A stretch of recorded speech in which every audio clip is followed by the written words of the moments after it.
Hey, I'm here to give you feedback. If you have any questions or comments, feel free to DM me directly or ping me in your RIP thread. For this feedback video, I'd like to point out some general misplays, but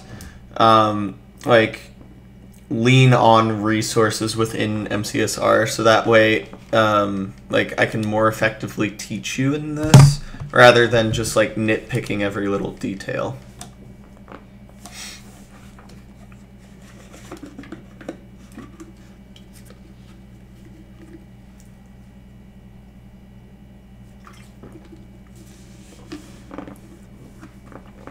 For single instance, you have pretty good reset efficiency.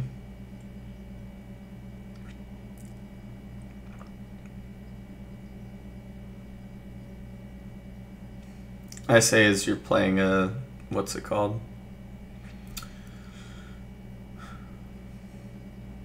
Pillager Outpost.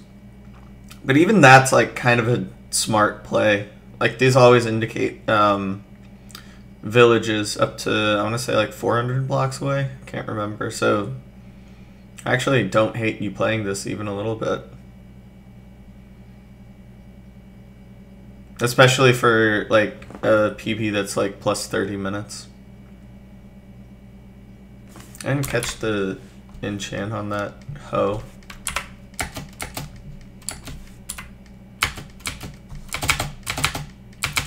Silk Touch. Oh my god, that's just shears. That's crazy. Hopefully you notice that and know the utility of it. That's the only gold hoe I'd take. I guess you could use it. Yeah, never mind. It's a village. Thought about it. And there's a blacksmith. This seed is crazy. Learn fast looting. Again, I can link any of these strats down in the down in your RIP thread. Oh no, you still craft stone hoe? Well, I think that may be a good idea. Still. Oh, never mind. Unlucky. Honestly, not a bad idea for stone hoe. If you realize that you could just, shear however many leaves and get blocks that way. I think blocks in the nether, especially for how nuanced the nether is always a super important thing to do.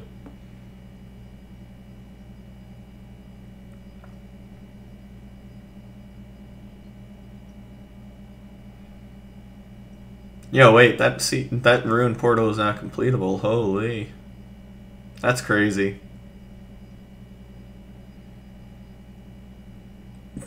And you can get this gold block. Nice.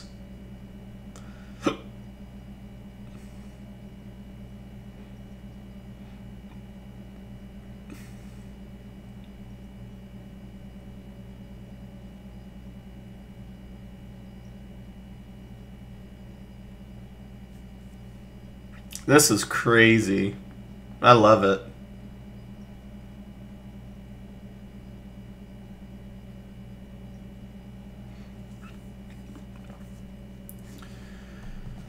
Nether dimension load is the most critical pause that anybody will take in a run. So really just letting the full nether load is super important to information gathering for knowing whether or not you have a bastion.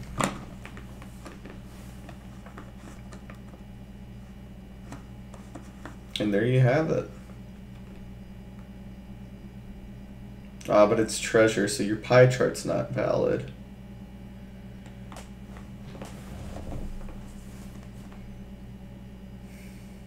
Sag.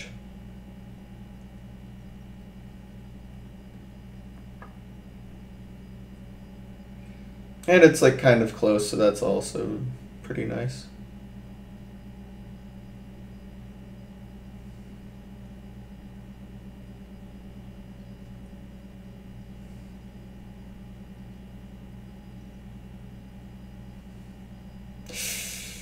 Yep. Yeah, don't be afraid to use wood.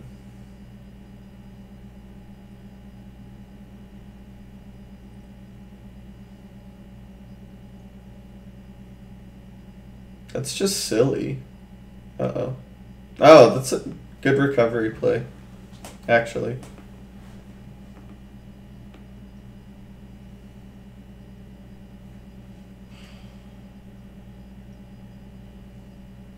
Another ruined portal. Please grab that. That would be sick.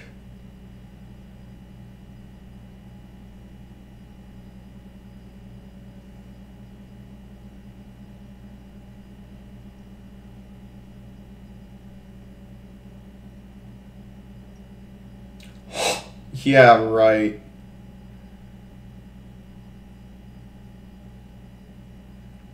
Do you just rip a natural 20 obby? Like, does this just have juice in it? Yeah, right. Almost. Ha!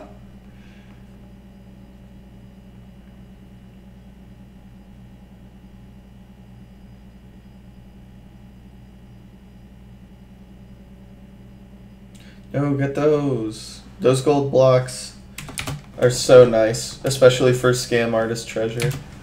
Then again, I guess you have, like, a bit of gold. Oh, that's not all that much.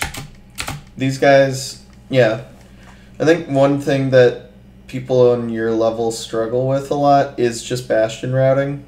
So it's important to just, like, learn how to do pretty much everything optimally, you know?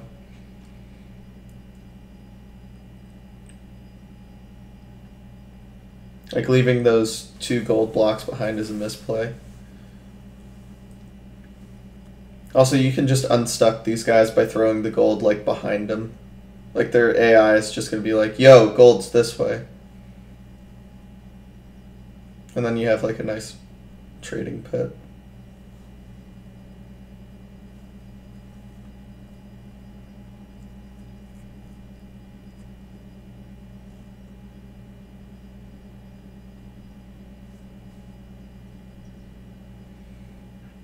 You don't generally need to grab backups in RSG, by the way.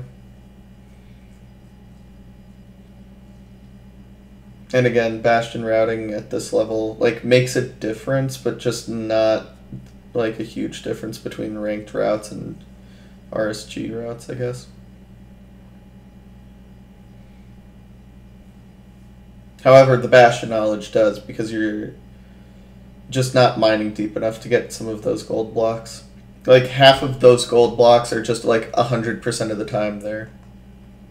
Oh, those guys also aren't coming since you didn't, like, make a bridge for them.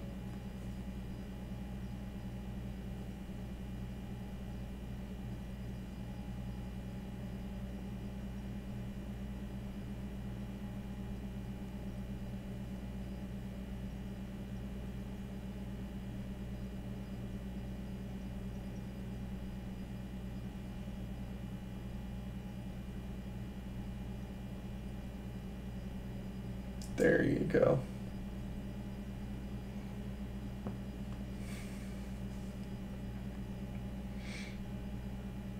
Bro, this is like the greatest treasure bastion of all time. Holy crap.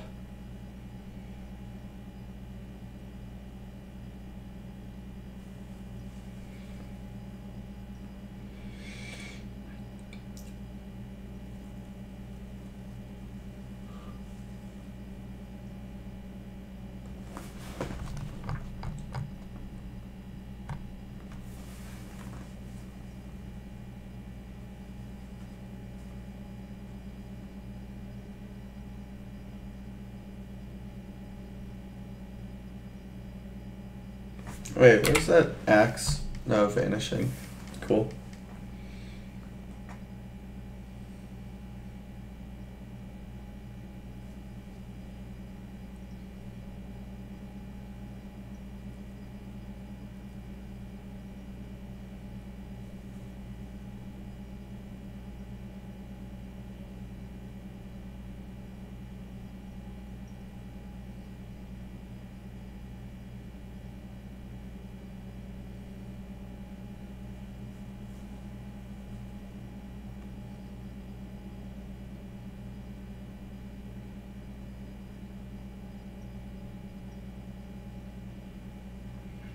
Honestly, breaking spawner wouldn't be a bad play, especially with your like PB range. And since you just fucking rip it, good job.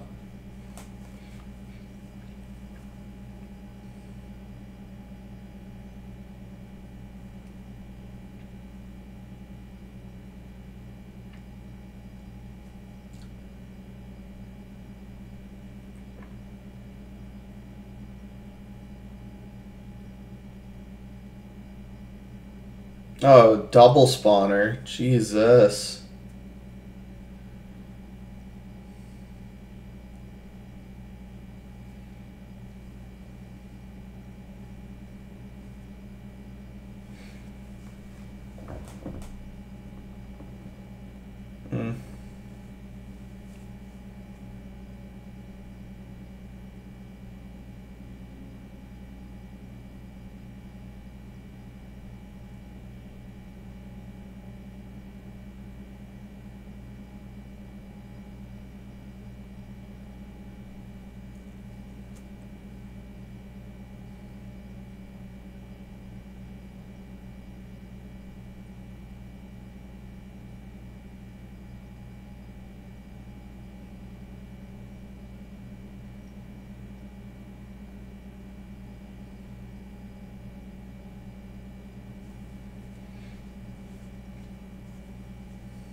Yeah, there's just no way that you're missing this now.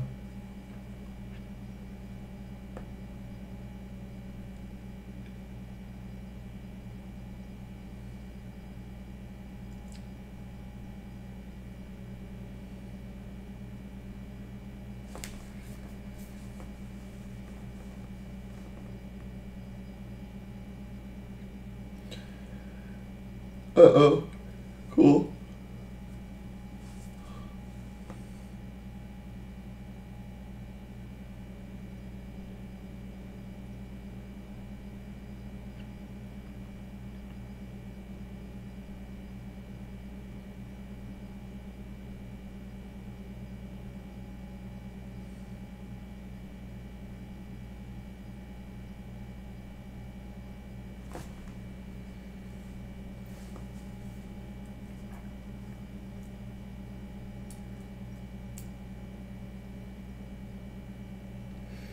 Okay, so since eye measuring techniques is one of the things that you said that you struggled with, one of the ways that I measure eyes is like watching which way the eye goes and then putting my crosshair on it and then zooming in.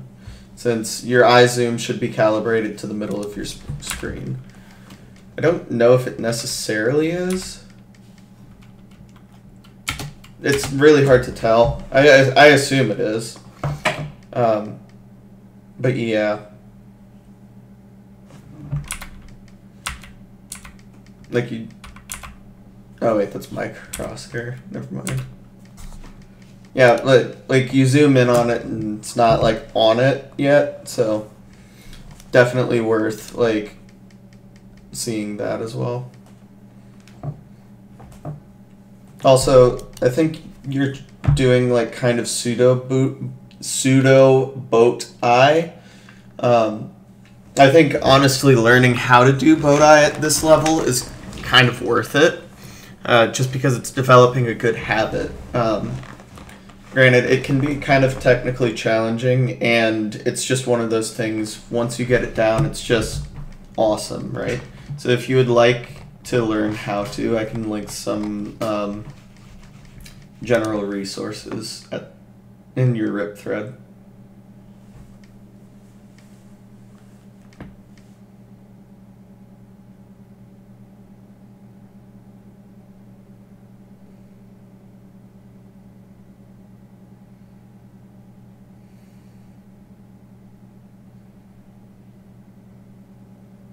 I'm not quite sure why we're going this way.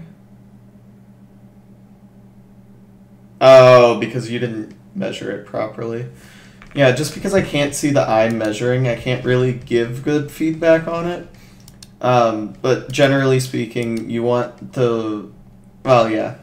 I can't really give you good feedback on this.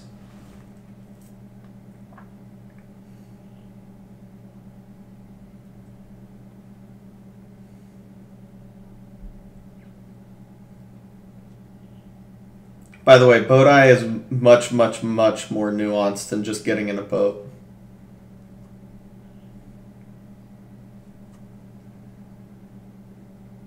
Like, we get in boats so that way we can get rid of desync for eyes, which I believe you did anyway.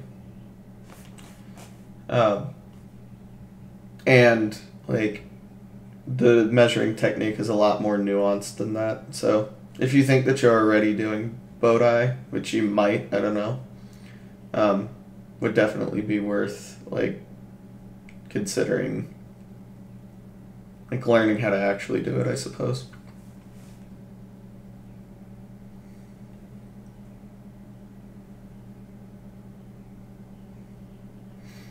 If you F3C in the nether, it'll tell you the direction. So getting stun locked like this on like which way do I go shouldn't really ever happen. For example, where's my Ninja Brain bot? So if you F3C in the nether, obviously it'll tell you the like distance, right? And your nether coordinates, but then this angle is also super helpful. Like if it's like 20 degrees to the right, it'll just like have a green arrow pointing this way. And then you just like, oh, if it says like 20 right, then it's just like go, or like, I guess 15 left. Then you just put your, or like face to where this number is 15. But then if it says like 45 right, then you just go to where this number says 45. In terms of directional purling, that's also a really, really good habit to get into.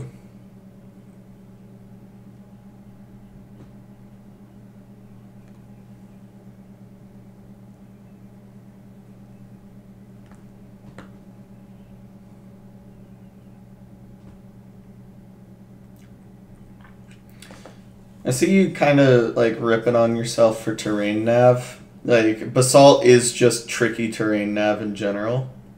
So.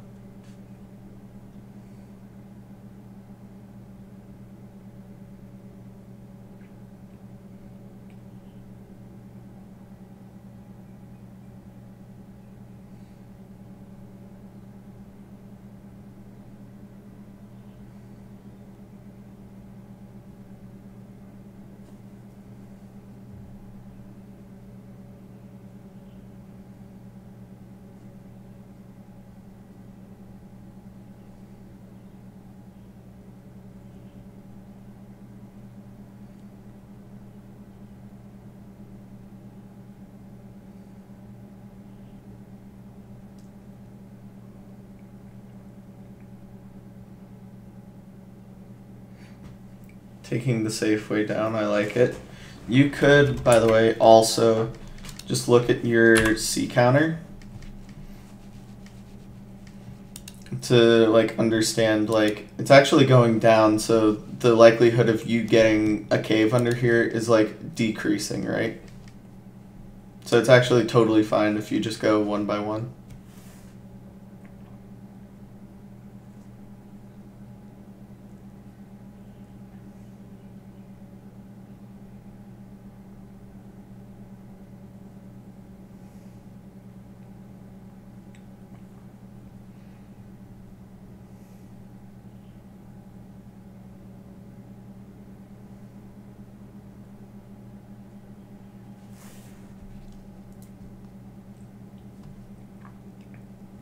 Oh, it's ocean. That's interesting.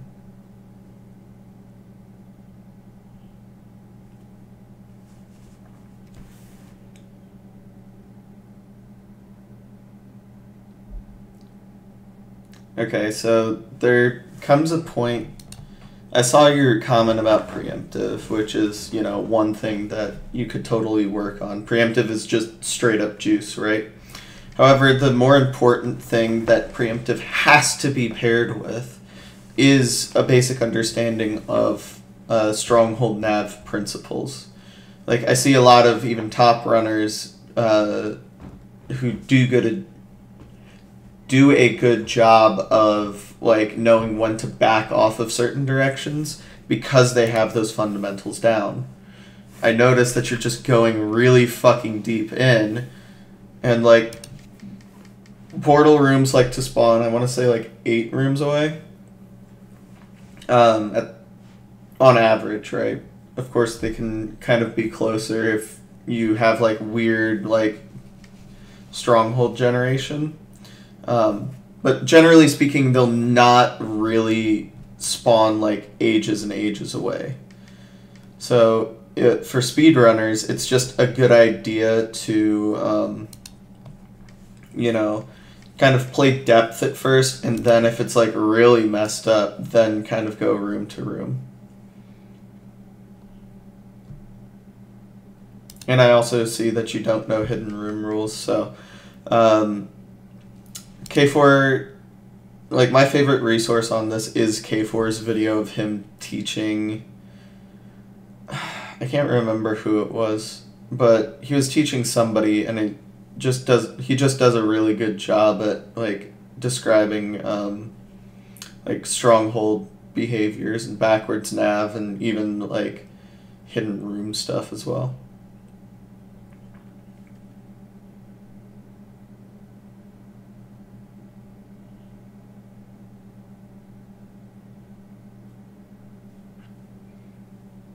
But yeah, in terms of nav and everything,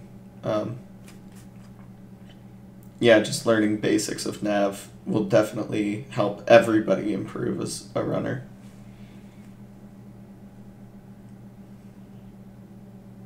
It could very well be that way, by the way.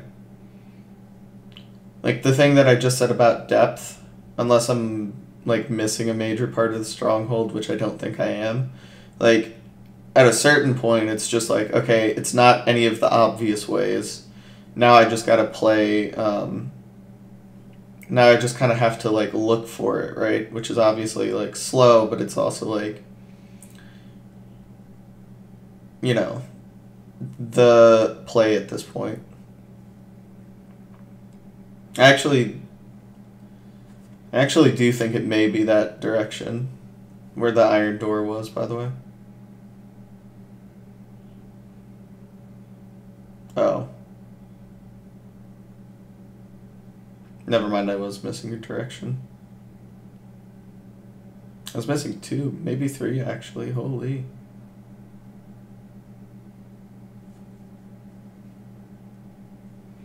Edited entity distance is important for this right now. Uh-oh.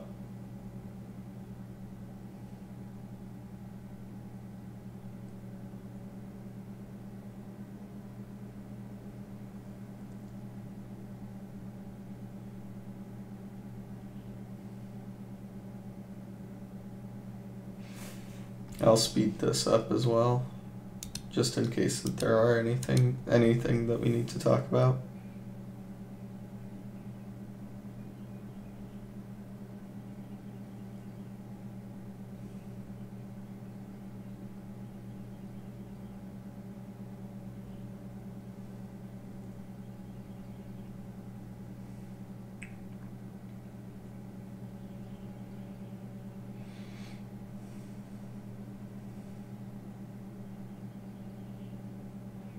You can pretty much ignore mobs and strongholds, by the way.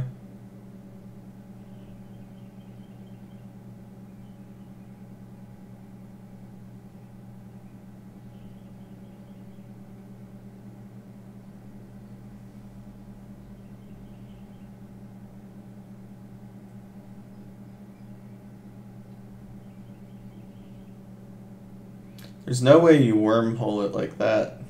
That'd be crazy.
Nice.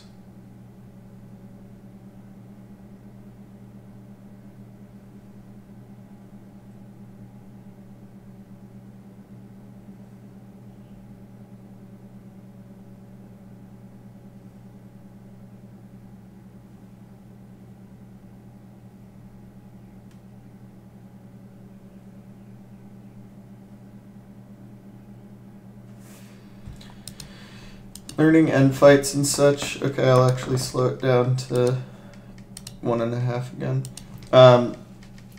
Learning right versus wrong side obsidian is kind of important for end fights, especially if you don't know zero. It's just really important to get your dragon fights as consistent as possible.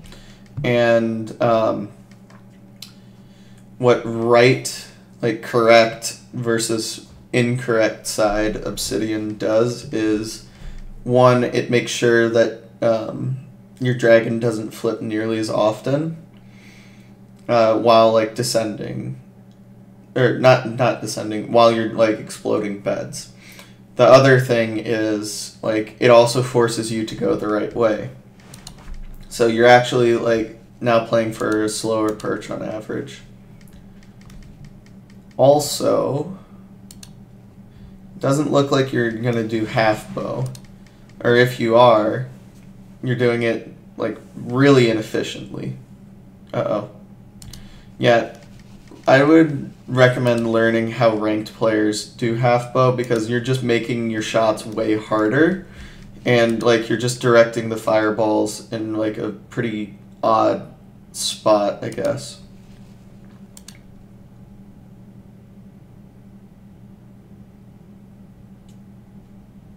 Yeah, you're just gonna get chain fireballed now.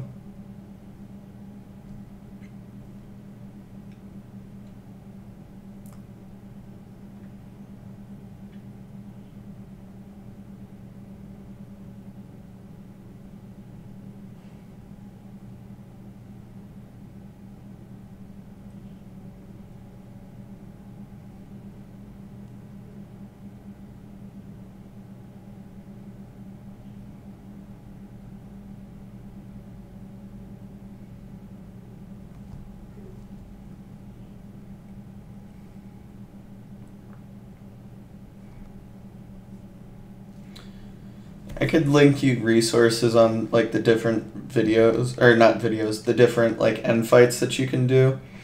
There's really only like 4 that you should know, which is obviously 1, cycling, 0, cycling, what's called automat half bow, and then ground 0. Like 2 of those are like directly applicable to where you are now. So, oh, and then you looked at an Enderman. Unlucky, or unfortunate. Uh-oh.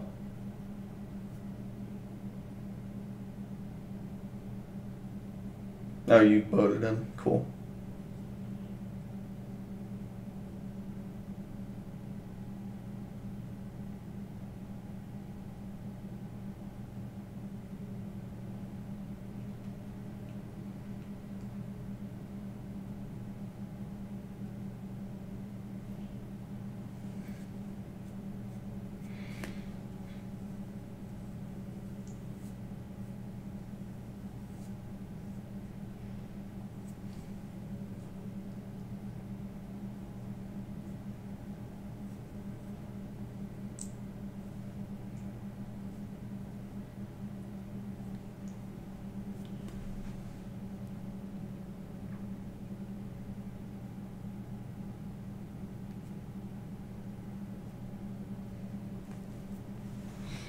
Standing further back, by the way, will also allow,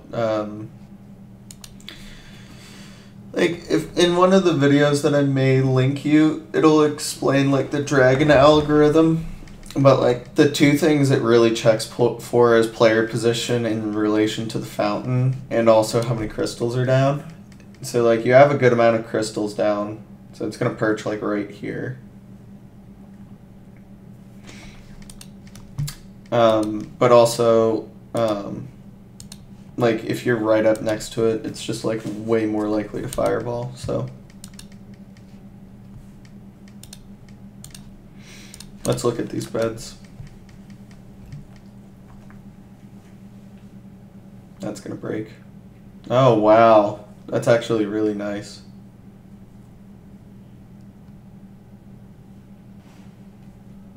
What a bed. Pick block your beds, by the way. It gives you like just better hotbar space, and also like scroll wheeling or like numbering. Like if you hit the wrong number on accident, like it could totally fuck up your cycle. But I guess somebody just hit the Rye Guy practice map before this, because that was a really nice one cycle actually.